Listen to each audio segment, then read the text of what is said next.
Madame Élisabeth, the steadfast sister of the Revolution. A princess in the shadows. Hey everyone, welcome back to the channel. Today we're peeling back the layers of history to talk about a figure who doesn't always get the spotlight she deserves, Madame Élisabeth de France. Born in 1764, she was the youngest sister of King Louis XVI, a Bourbon princess caught in the storm of the French Revolution. While her sister-in-law, Marie Antoinette, is the name everyone knows. Elizabeth's story is just as gripping, full of loyalty, faith, and a quiet bravery that ended in tragedy. She never wore a crown, never married, and yet she became a symbol of devotion to her family, her beliefs, and the monarchy she refused to abandon. So, who was this woman who faced the guillotine with grace? Was she a saint, a stubborn royal, or just a victim of a brutal era? Let's dive into her life and find out what made Elizabeth tick, and why her story still resonates today. A royal beginning at Versailles. Elizabeth Philippine. Marie-Hélène de France came into the world on May 3rd, 1764, at the Palace of Versailles. Think gold, chandeliers, and all the extravagance you'd expect from 18th century French royalty. She was the youngest of 8 kids born to Louis, the Dauphin of France, and Maria Josepha of Saxony. But her childhood wasn't all glitter and glamour. Her dad died of tuberculosis when she was just a year old, and her mom followed 2 years later, leaving Elizabeth an orphan at 3. That's a rough start for anyone, let alone a princess. Raised by governesses like Madame de Masson, Elizabeth grew up alongside her siblings, including Louis Auguste, who'd become Louis XV, and her sister Clotilde. She was smart, artistic, and a little wild. Contemporaries called her proud and passionate, with a knack for math, drawing, and horseback riding. But what really set her apart was her faith. Even as a kid, she was drawn to prayer and charity, a piety that would shape her whole life. By 1774, when Louis XVI took the throne, Elizabeth was 10, living the Versailles life, moving between palaces like Fontainebleau and Marly, always surrounded by court rituals. But she wasn't just another pampered royal. At 19, Louis gave her a small estate in Montreuil, near Versailles, where she could escape the court's chaos. She turned it into a haven, simple, peaceful, focused on helping the poor. Locals nicknamed her the Good Lady of Montreuil. It's a glimpse of the Elizabeth who cared more about others than her own status. The road not taken. Now let's talk about something that makes Elizabeth stand out. She never married. For a princess in the 1700s, that was practically unheard of. Marriage was the game, tying dynasties together, securing alliances. She had offers, Spain, Portugal, you name it, but she turned them all down. Louis XVI, who doted on her, let her choose, and she chose to stay in France. Why? Some say it was her faith. She once hinted at wanting to be a nun, like her Aunt Louise, but Louis talked her out of it. Others think it was her bond with her brother. After losing her parents, he was her anchor, and she didn't want to leave him or Marie Antoinette. Whatever the reason, it gave her freedom to focus on what mattered to her, her family and her God. At Montreuil, she lived modestly, hosting charity events and even vaccinating poor kids against smallpox.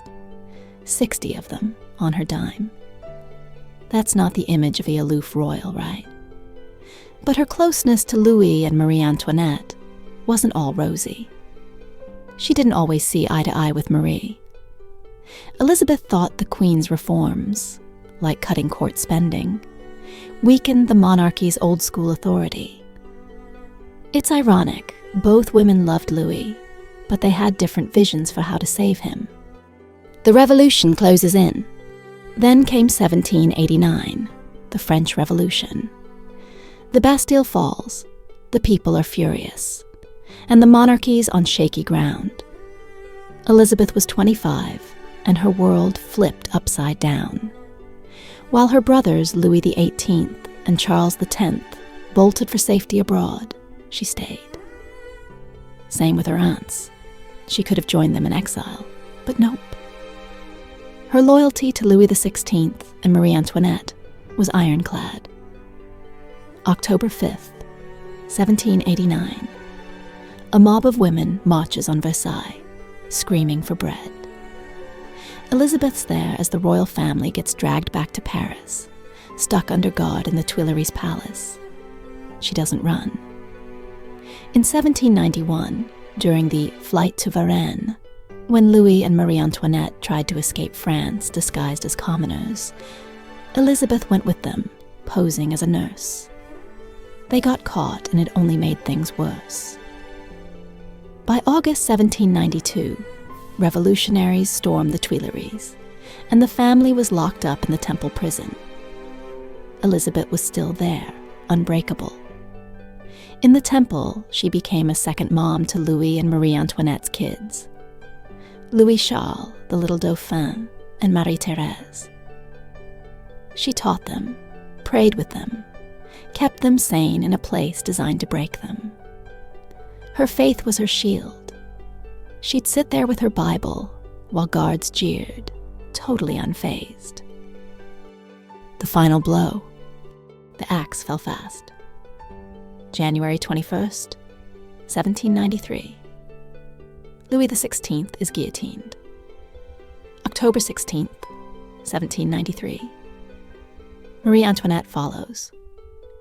Elizabeth's left in the Temple with her niece, Marie-Thérèse, watching her family get picked off. Marie Antoinette's last letter, written hours before her death, was to Elizabeth, begging her to look after the kids. It never reached her, but Elizabeth was already on it. By May 1794, she was alone. Marie-Thérèse was still alive, but separated from her. The revolutionaries hauled Elizabeth to the conciergerie, the prison dubbed the waiting room for the guillotine. On May 9th, she faced the Revolutionary Tribunal. The charges? Helping the king escape, funding émigrés, resisting the revolution. Stuff they barely bothered proving. She didn't deny her loyalty. When they called her the sister of a tyrant, she shot back. If my brother had been what you say, you wouldn't be where you are, and I wouldn't be here. Boom. Mic drop. May 10th, 1794. Elizabeth, age 30, was carted to Place de la Révolution with 23 others. Dressed in white, hair shorn, she didn't cry or beg. Witnesses say she prayed for the group, even helped a woman climb the scaffold. The blade dropped, and that was it. Buried in a mass grave, her body later ended up in the Paris catacombs. But her story didn't vanish. Saint or symbol.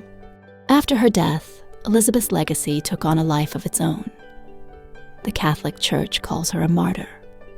Pope Pius XII named her a servant of God in the 1950s. And her beatification process kicked off in 1924. It's still ongoing. Some argue she wasn't killed for her faith, so she's not a classic martyr, but her supporters say her whole life was a testament to it. In 2017, the Archbishop of Paris pushed her cause forward, citing her sacrifice. Royalists see her as a tragic hero, the last stand of the old monarchy. Her final words, calm, defiant, echo as a slap to the revolution's face.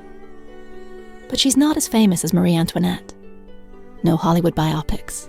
No catchy quotes like, "Let them eat cake."